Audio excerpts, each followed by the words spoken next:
मैं धर्मेंद्र शर्मा, विभागाध्यक्ष refrigeration and air conditioning, राजकीय रामचंद्र खेतान पॉलिटेक्निक महाविद्यालय जयपुर।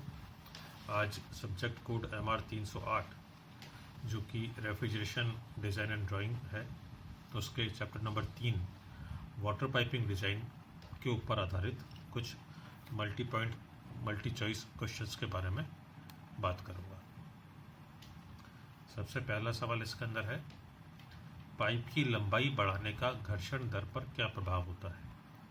यदि पाइप की लेंथ हम बढ़ा दें तो जो फ्रिक्शन है वो फ्रिक्शन पे क्या प्रभाव पड़ेगा, क्या ये बढ़ेगी, क्या ये घटेगी, समान रहेगी या उपरोक्त में से कोई नहीं। तो जैसा आप जानते हैं, जो पाइप के अंदर फ्रिक्शन होता है वो अंदर की सरफेस से जब पाइप टकराते हुए चलता है तो उसकी वजह से उसके अंदर फ्रिक्शन होता है। तो यदि हम पाइप की लेंथ बढ़ा देंगे तो ज़्यादा दूरी तक पाइप की सरफेस और पानी के बीच के अंदर घर्षण होगा।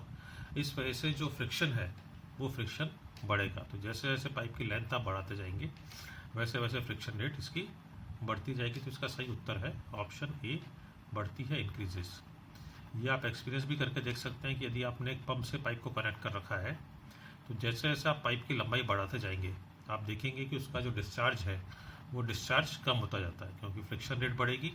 तो फ्रिक्शन रेट बढ़ने से पंप का जो डिस्चार्ज है वो डिस्चार्ज उसका कम होता रहेगा। जैसे आप देखें कि पहली मंजिल पे जो पानी की फ्लो रेट है वही घर की दूसरी मंजिल पे पानी की फ्लो रेट नहीं होगी, क्योंकि जो पाइपिंग की लेंथ है वो पाइपिंग की लेंथ, उसके अंदर नंबर ऑफ फिटिंग्स, ये सब बढ़ गई हैं। तो यानी कि पाइप की लेंथ बढ़ाने से जो फ्रिक्शन रेट है वो इंक्रीज होती है, बढ़ती है। क्वेश्चन नंबर 2 वापस से फ्रिक्शन रेट के ऊपर बेस्ड है कि पाइप का व्यास बढ़ाने से घर्षण दर पर क्या प्रभाव होता है। तो बढ़ती है, घटती है, समान रहती है, उपरोक्त में से कोई नहीं। तो आप देखें, जब पाइप का व्यास हम बढ़ा देंगे और पानी की क्वांटिटी यदि वही है, पानी का जो वॉल्यूम है वो यदि वही है, तो वेलोसिटी इसके अंदर डिक्रीज होगी। डाया आपने बढ़ा दिया मगर पानी की क्वांटिटी वही है, तो पानी की फ्लो रेट रिड्यूस होगी। पानी की वेलोसिटी रिड्यूस होने की वजह से जो फ्रिक्शन है वो फ्रिक्शन कम होगा। तो इसका सही उत्तर होगा ऑप्शन बी, घटती है, डिक्रीजेस। क्वेश्चन नंबर 3, निम्न में से कौन सा उपकरण बंद जल पाइप तंत्र में पुनर्भरण जल के लिए काम में लिया जाता है। कौन सा इक्विपमेंट है जिसे हम क्लोज वाटर सिस्टम के अंदर मेकअप वाटर प्रोवाइड करने के लिए काम में लेते हैं। क्लोज वाटर सिस्टम का मतलब हो गया चिलर वाला सिस्टम, जिसमें एवापोरेटर, जहाँ पे कि हम पानी को ठंडा कर रहे हैं, वहाँ से पानी हम एक पंप के द्वारा AHU में भेजते हैं और AHU से पानी वो लौट के वापस से चिलर के अंदर आया। तो ये क्लोज सिस्टम है जहाँ पे पानी कहीं भी एटमॉस्फेयर को एक्सपोज नहीं हो रहा है। जो पानी है इस क्लोज सर्किट के अंदर आपका रोटेट होता रहता है। मगर हो सकता है कि कहीं पे कोई लीकेज हो रहा हो जिसकी वजह से पानी के अंदर कमी आ रही हो, पानी की जो टोटल क्वांटिटी है उस टोटल क्वांटिटी में कमी आ रही हो। तो इस पानी को पुनर्भरण के लिए, इस पानी के मेकअप के लिए कोई प्रोविज़न हमको करना पड़ेगा, जिससे कि जो भी पानी लीकेज के द्वारा कम हो रहा है उस पानी को वापस हम सिस्टम के अंदर डाल सकें। 4 ऑप्शन इसमें दे रखे हैं, प्रसरण टंकी यानी कि एक्सपेंशन टैंक, पंप, संग्राहक यानी कि रिसीवर और शीतलन मीनार यानी कि कूलिंग टावर। तो इनमें से जो एक्सपेंशन टैंक है वो डिवाइस है जिसको कि हम मेकअप वाटर प्रोवाइड करने के लिए काम में लेते हैं। एक दूसरा काम भी होता है एक्सपेंशन टैंक का, ये पानी को एक्सपेंशन के लिए जगह देता है, मगर मेकअप वाटर प्रोवाइड करना भी एक्सपेंशन टैंक का ही काम होता है। तो इसका सही उत्तर है ऑप्शन ए, प्रसरण टंकी या expansion tank. Question number 4 expansion tank पे बेस्ड है। प्रसरण टंकी निम्न स्थान पर लगाई जाती है। जो प्रसरण टंकी है उसको कहाँ पे कनेक्ट करेंगे, उसका लोकेशन क्या होगी।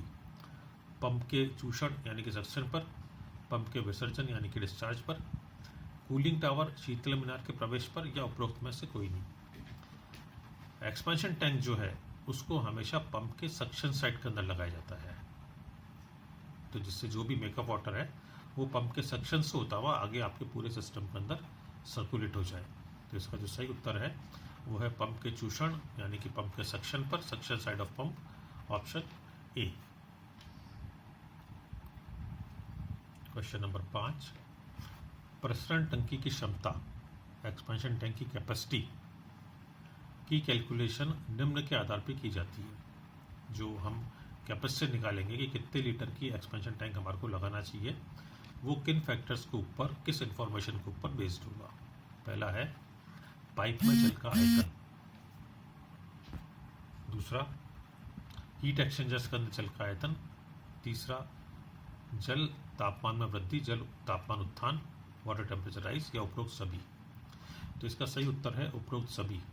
ये तीनों ही इंफॉर्मेशन हमारे को चाहिए। हमारे को ये भी चाहिए कि पाइप के अंदर टोटल वॉल्यूम कितना है, जो भी हीट एक्सचेंजर लग रहे हैं, यानी कि चिलर लग रहा है, AHU लग रही है, FCU लग रही है, इनकी जो कॉइल है उस कॉइल के अंदर वाटर का वॉल्यूम कितना है, और वाटर टेम्परेचर राइज कितना होता है। वाटर टेम्परेचर राइज से हमारे को ये पता पड़ेगा कि मैक्सिमम टेम्परेचर जो हमारे सिस्टम का है वो कितना जा सकता है, जिससे हम ये पता कर सकें कि इस टेम्परेचर राइज की वजह से जो हमारा टोटल वाटर वॉल्यूम है पाइप में प्लस हीट एक्सचेंजर के अंदर मिला के, इनके अंदर परसेंटेज वॉल्यूम के अंदर राइज कितना होगा, कितना वॉल्यूम वाटर का हमारा राइज हो जाएगा टेम्परेचर बढ़ने की वजह से।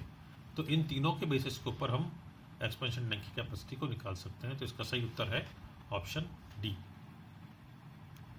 क्वेश्चन नंबर 6, छलनी निम्न स्थान पर लगाई जाती है। स्ट्रेनर जो है उसकी लोकेशन क्या होती है। Strainer is used eight following location: pump के विसर्जन डिस्चार्ज पर, पंप के सक्शन पर, एवापोरेटर का आउटलेट पर, या उपरोक्त सभी। तो जो स्ट्रेनर का काम है वो बेसिकली ऐसे इक्विपमेंट जो कि किसी इम्प्योरिटी के जाने की वजह से ख़राब हो सकते हैं उनको प्रोटेक्ट करना है। तो स्ट्रेनर जो लगेगा वो किसी भी इक्विपमेंट जो कि इम्प्योरिटी के प्रति सेंसिटिव है उसके इनलेट पे लगेगा। तो यहाँ पे इसका सही उत्तर होगा इनलेट ऑफ पंप। यदि पंप के अंदर कोई भी इम्प्योरिटी चली जाएगी, कोई डस्ट पार्टिकल चले गए, तो वो पंप के इम्पेलर को ख़राब कर सकते हैं। तो इसलिए इसका सही उत्तर है इनलेट ऑफ पंप, पंप के चूषण पर, option B. Question number 7, pump के चूषण पर यानी कि सक्शन पर प्रेशर को मेजर करने के लिए, दाब को मापने के लिए कौन सा उपकरण काम में लेते हैं।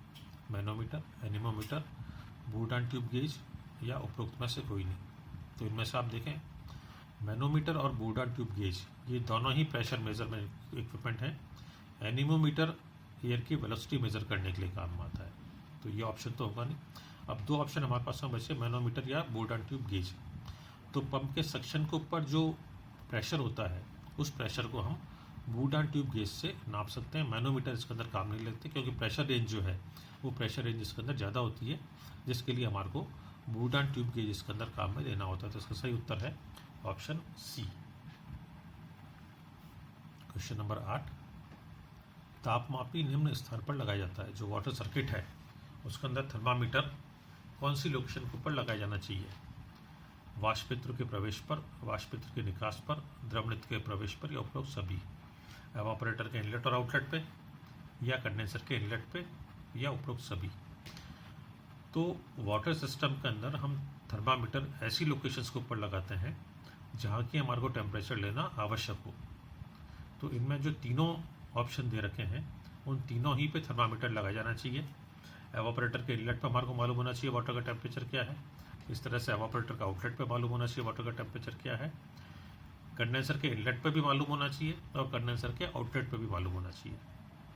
तो इसका सही उत्तर होगा उपरोक्त सभी, यानी कि ऑल ऑफ द अबाउट।